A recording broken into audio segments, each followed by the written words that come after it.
khusus bertanggal 16 November 2023.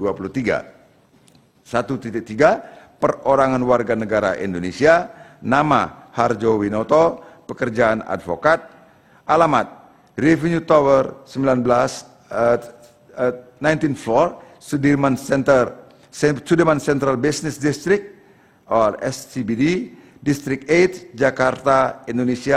Selanjutnya disebut para pelapor. Mengajukan laporan terhadap 2. Identitas terlapor, nama Anwar Usman, tempat tanggal lahir Bima 31 Desember 1956, jabatan Hakim Konstitusi, alamat Gedung Mahkamah Konstitusi, Jalan Medan Merdeka Barat nomor 6 Jakarta Pusat 10110. Selanjutnya disebut hakim terlapor. Majelis Kehormatan telah membaca laporan para pelapor, mendengar keterangan para pelapor, memeriksa bukti-bukti para pelapor dan hakim terlapor, mendengarkan keterangan atau pembelaan hakim terlapor, duduk perkara, dan seterusnya dianggap dibacakan.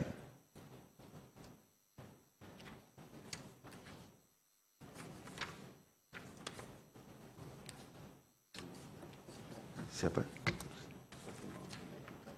Ya. Ada yang baca?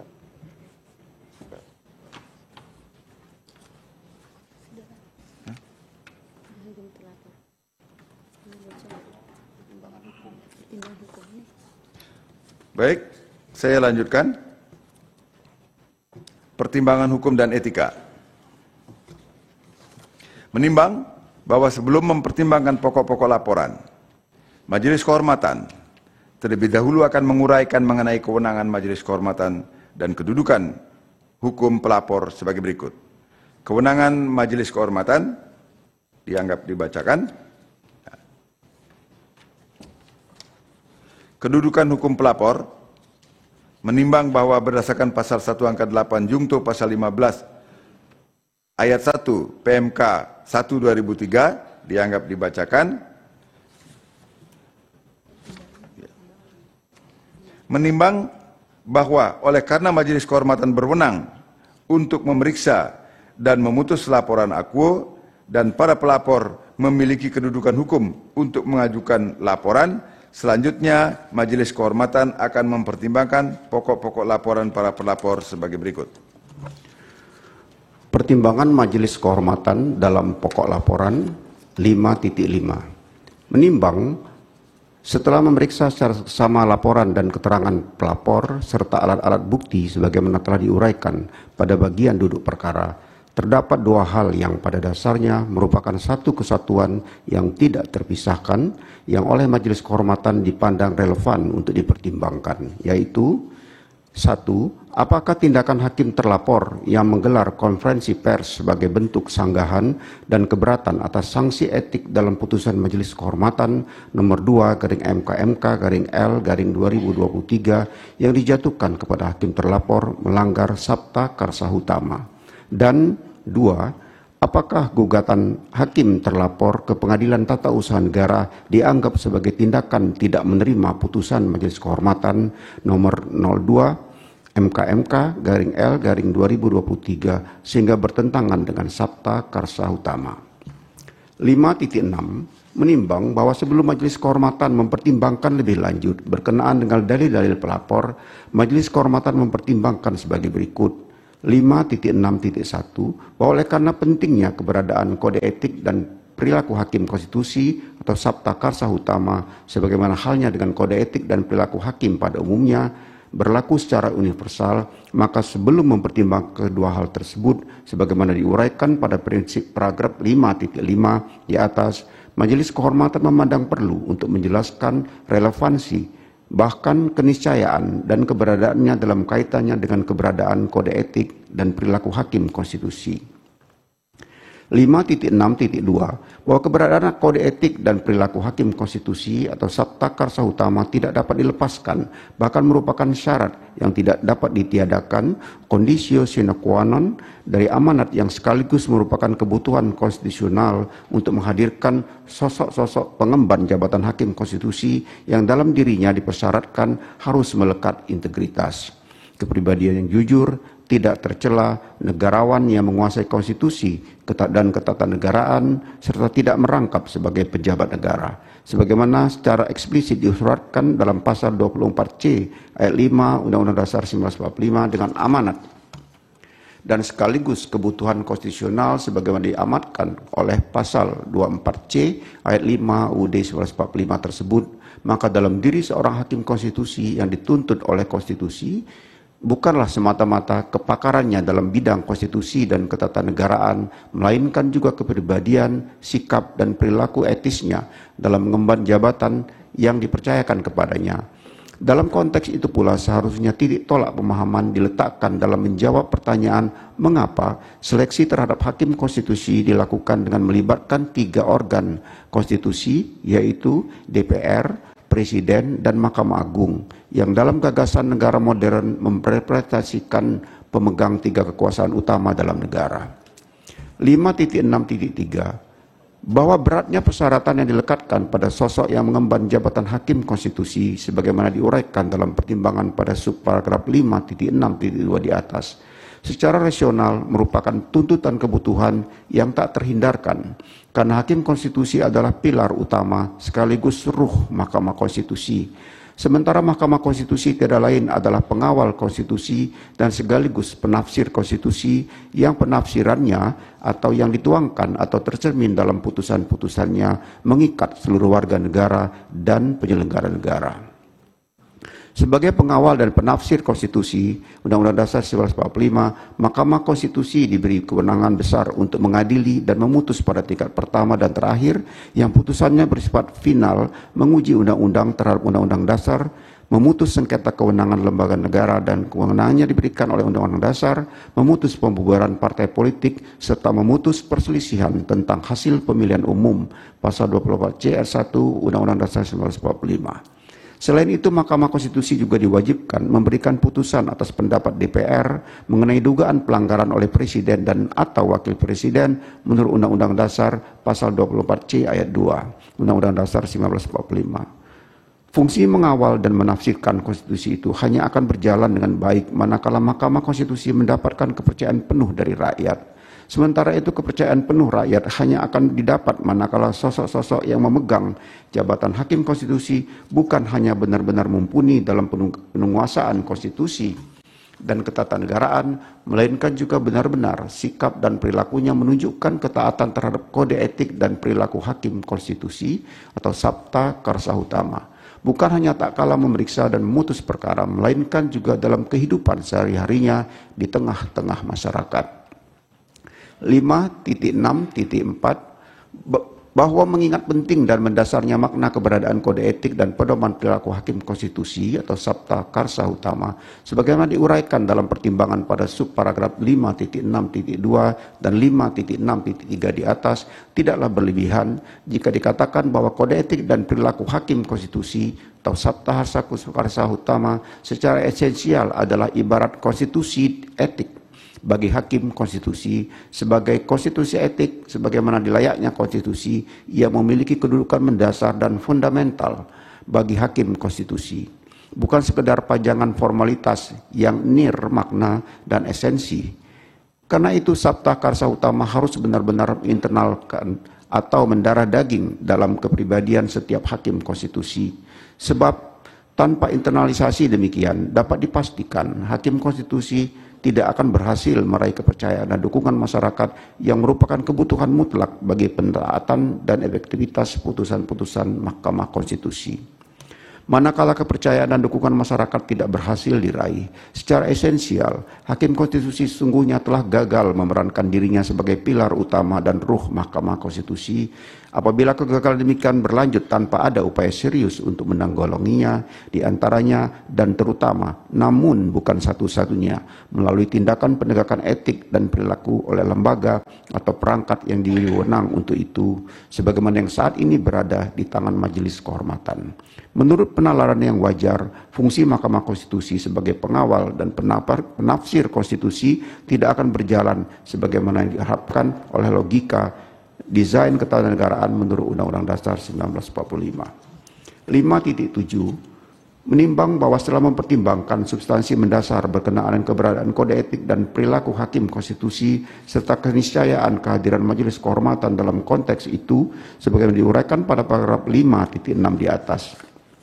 Selanjutnya Majelis Kehormatan akan mempertimbangkan kedua hal yang diduga mengandung isu pelanggaran kode etik dan perilaku hakim konstitusi diuraikan pada paragraf 5.5 yang pada dasarnya merupakan satu kesatuan yang tidak terpisahkan. 5.8 Menimbang bahwa para pelapor mengajukan laporan atas dugaan pelanggaran kode etik dan perilaku hakim konstitusi yang dilakukan oleh hakim terlapor berkenaan dengan tindakannya menggelar konferensi pers sebagai bentuk sanggahan dan keberatan atas sanksi etik dalam putusan Majelis Kehormatan nomor 2 MK/L/2023 yang dijatuhkan kepada hakim terlapor.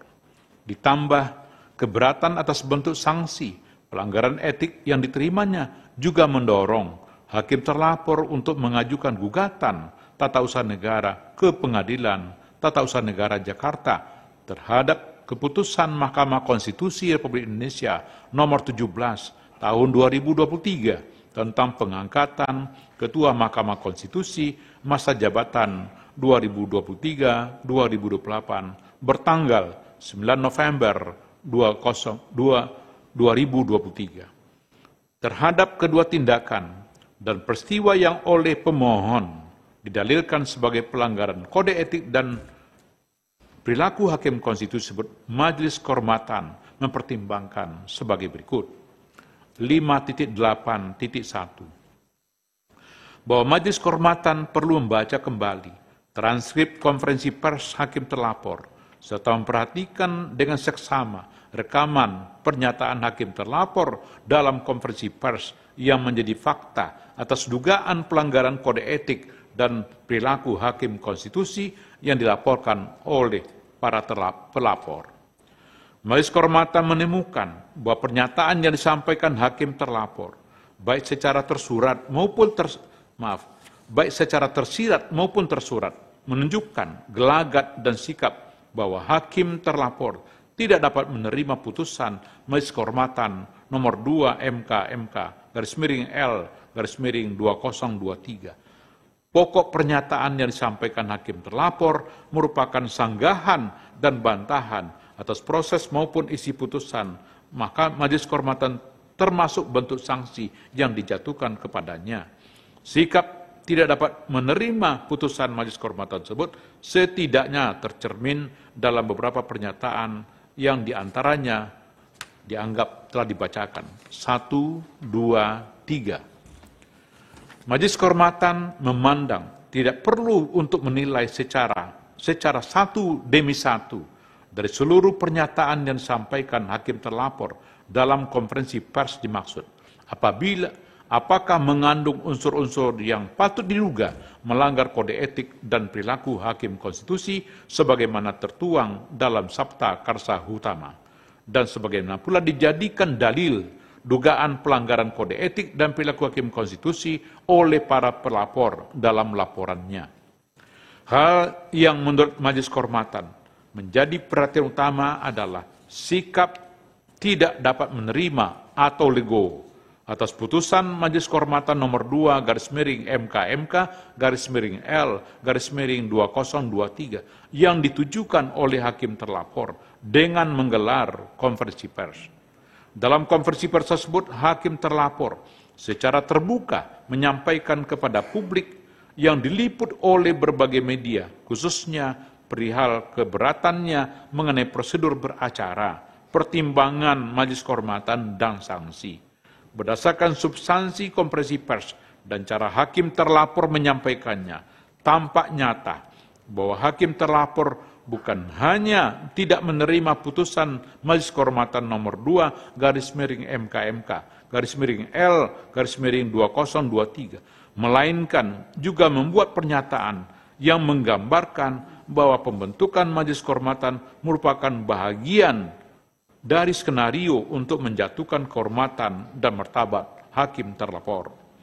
Ditambah kenyataan bahwa sikap tersebut ditunjukkan secara terbuka dan disampaikan kepada khalayak luas dalam sebuah konferensi pers yang diliput oleh media nasional. Majelis Kehormatan merasa perlu menilai apakah sikap untuk tidak dapat menerima putusan yang dijatuhkan oleh lembaga penegak etik seperti Majelis Kehormatan tergolong sebagai bentuk tindakan yang patut diduga melenceng dari kode etik sebagai pedoman dari kode etik sebagai pedoman perilaku yang merupakan panduan bagi seorang hakim konstitusi untuk bersikap tindak. Namun, sebelum menanggapi dan menguraikan lebih lanjut mengenai dugaan pelanggaran di atas, Majelis Kehormatan juga menemukan fakta sebagaimana didalilkan oleh para pelapor dan pada saat ini telah diketahui secara luas oleh masyarakat berupa adanya gugatan yang disampaikan oleh hakim terlapor ke Pengadilan Tata Usaha Negara Jakarta. Gugatan dimaksud secara langsung maupun tidak langsung merupakan dampak susulan dari hal musabab yang ditimbulkan dari adanya putusan Majelis Kehormatan nomor 2/MK/L/2023 yang menjatuhkan sanksi atas pelanggaran etik yang dilakukan oleh hakim terlapor. Tindakan hakim terlapor yang mengajukan gugatan ke PT UN bagi Majelis Kehormatan merupakan fakta yang memperkuat penilaian bahwa hakim terlapor tidak dapat menerima putusan Majelis Kehormatan nomor 02/MK/L/2023, bahkan melakukan reaksi dan perlawanan terhadap putusan tersebut dan menunjukkan sikap itu secara terbuka dalam tindakan yang diketahui oleh publik secara luas. Secara kelembagaan, tindakan yang dilakukan oleh hakim terlapor memiliki pengaruh yang secara langsung maupun tidak langsung terhadap marwah dan keluhuran martabat Mahkamah Konstitusi dan tingkat kepercayaan masyarakat terhadap Mahkamah Konstitusi. Oleh sebab itu, penting bagi Majelis Kehormatan untuk mempertimbangkan dan menilai apakah tindakan dan sikap tindak dapat menerima putusan Majelis Kehormatan nomor 2/MK/L/2023 yang ditunjukkan hakim terlapor secara terbuka dan diketahui khalayak ramai patut diduga merupakan bentuk pelanggaran etik sebagaimana termaksud dalam Kode Etik dan Perilaku Hakim Konstitusi. 5.8.2 bahwa terhadap paparan dan fakta sebagaimana diuraikan dalam paragraf 5.8.1 di atas, Majelis Kehormatan berpendapat hakikat etika lebih cenderung memenuhi elemen sebagai norma kesusilaan. Etika merupakan himbauan moral bagi setiap orang ataupun pemangku kepentingan untuk dipedomani ketika berperilaku. Dalam perkembangannya, etika dituangkan dalam aturan hukum yang umumnya dibungkus dalam bentuk kode. Dengan menjelma sebagai kode etik, maka etika juga memiliki warna sebagai norma hukum dengan segala konsekuensinya. Di sisi lain, ketika etika dituangkan dalam bentuk kode atau kanon dan dimaknai sebagai aturan hukum, maka karakteristik himbauan moral yang menjadi warna dari etika memudar.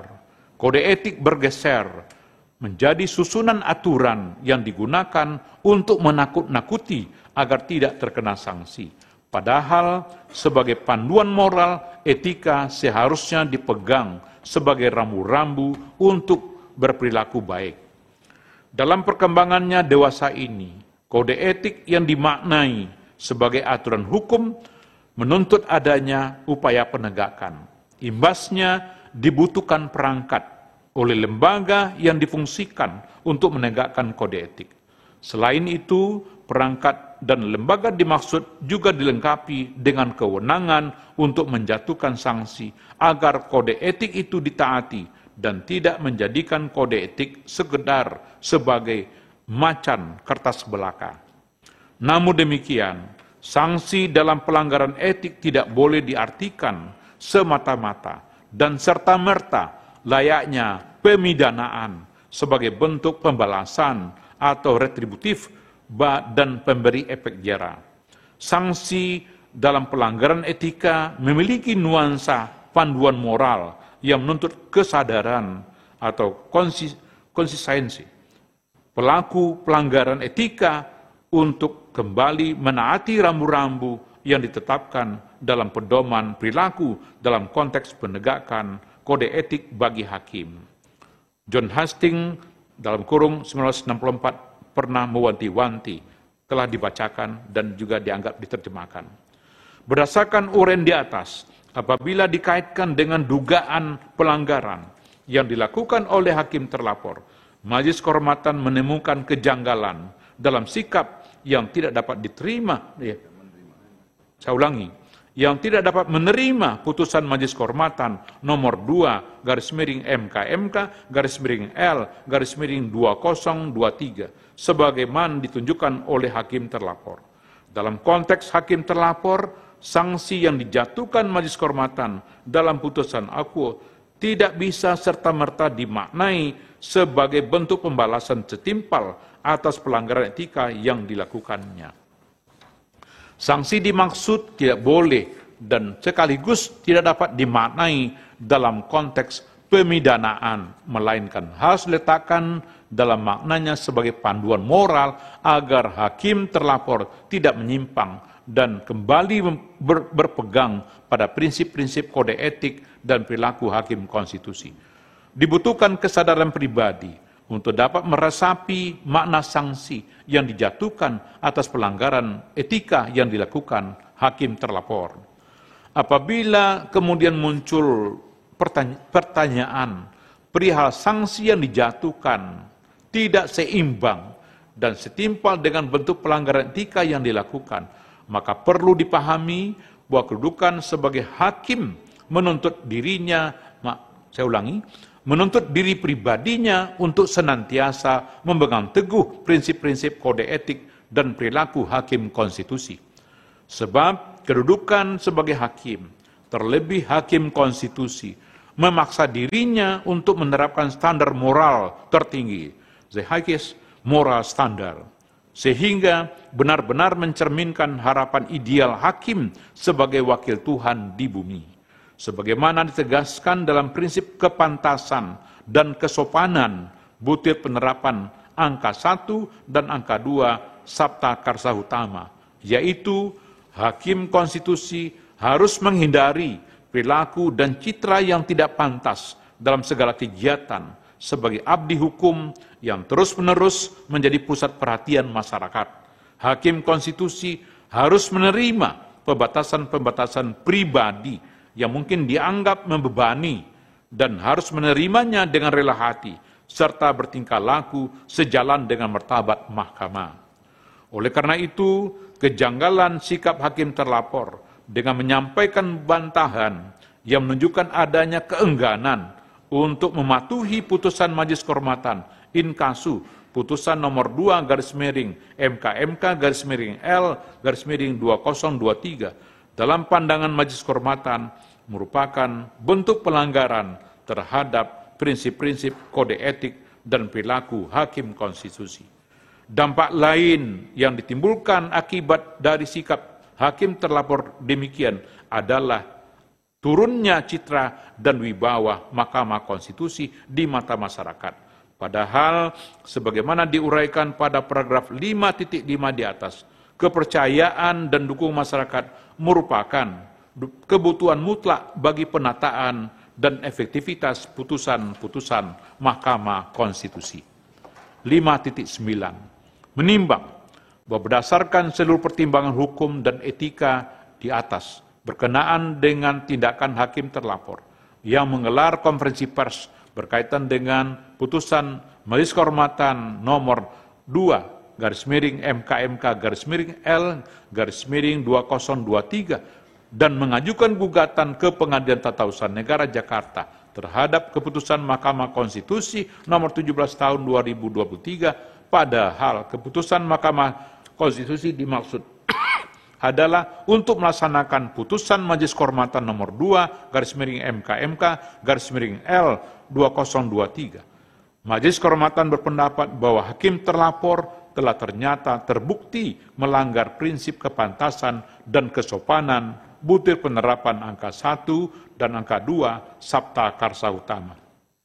Dengan demikian, Majelis Kehormatan memandang perlu untuk memberikan teguran tertulis kepada hakim terlapor dan untuk menunjukkan sikap patuhnya yang tulus terhadap putusan Majelis Kehormatan inkasu putusan nomor 2 garis miring MKMK garis miring L garis miring 2023. 5.10 menimbang terhadap hal lain dan selebihnya tidak dipertimbangkan lebih lanjut karena tidak ada relevansinya. Simpulan, menimbang bahwa berdasarkan uraian duduk perkara, fakta-fakta yang telah terungkap dalam rapat dan sidang pemeriksaan, serta pertimbangan hukum dan etika di atas, dapat disimpulkan bahwa telah ternyata terdapat pelanggaran kode etik dan perilaku hakim konstitusi, inkasu prinsip kepantasan dan kesopanan butir penerapan angka 1 dan angka 2 Sabta Karsa Utama yang dilakukan oleh hakim terlapor sebagaimana didalilkan oleh pelapor. Amar putusan mengingat Undang-Undang Nomor 24 Tahun 2003 tentang Mahkamah Konstitusi yang telah diubah terakhir dengan Undang-Undang Nomor 7 Tahun 2020 tentang perubahan ketiga atas Undang-Undang Nomor 24 Tahun 2003 tentang Mahkamah Konstitusi dan Peraturan Mahkamah Konstitusi Nomor 1 Tahun 2023 tentang Majelis Kehormatan Mahkamah Konstitusi memutuskan, menyatakan, 1. Hakim terlapor terbukti melakukan pelanggaran terhadap kode etik dan perilaku hakim konstitusi sebagaimana tertuang dalam prinsip kepantasan dan kesopanan butir penerapan angka 1 dan angka 2 Sabta Karsa Utama. 2. Menjatuhkan sanksi berupa teguran tertulis kepada hakim terlapor. Demikian diputus dalam rapat Majelis Kehormatan oleh 3 anggota Majelis Kehormatan, yaitu Idewa Gede Palguna sebagai Ketua Merangkap Anggota, Ridwan Mansur sebagai Sekretaris Merangkap Anggota, dan Yuliandri sebagai anggota pada hari Selasa tanggal 19 bulan Maret tahun 2024 dan hari Selasa tanggal 26 bulan Maret tahun 2024 dan diucapkan dalam sidang pleno Majelis Kehormatan Mahkamah Konstitusi terbuka untuk umum pada hari Kamis tanggal 28 bulan Maret tahun 2024 selesai diucapkan pukul 10:50 dan 6 detik waktu Indonesia Barat oleh 3 anggota Majelis Kehormatan Mahkamah Konstitusi, yaitu Idewa Gede Palguna sebagai Ketua Merangkap Anggota, Ridwan Mansur sebagai Sekretaris Merangkap Anggota, dan Yuliandri sebagai anggota. Saudara-saudara, dengan demikian ketiga putusan telah diucapkan. Saya ucapkan terima kasih dan sidang Majelis Kehormatan saya nyatakan ditutup. Hadirin dimohon berdiri. Yang Mulia Majelis Kehormatan Mahkamah Konstitusi meninggalkan ruang persidangan. Yang Mulia Majelis Kehormatan Mahkamah Konstitusi meninggalkan ruang persidangan. Majelis Kehormatan Mahkamah Konstitusi telah memutus terjadi dugaan pelanggaran kode etik terhadap Hakim Anwar Usman dan memberikan teguran tertulis atas sikapnya yang dinilai melanggar prinsip kesopanan Sabta Karsa Utama dan juga mengajukan gugatan ke PT UN di Jakarta. Selengkapnya, saudara, hadir di Breaking News Kompas TV, tetaplah bersama kami.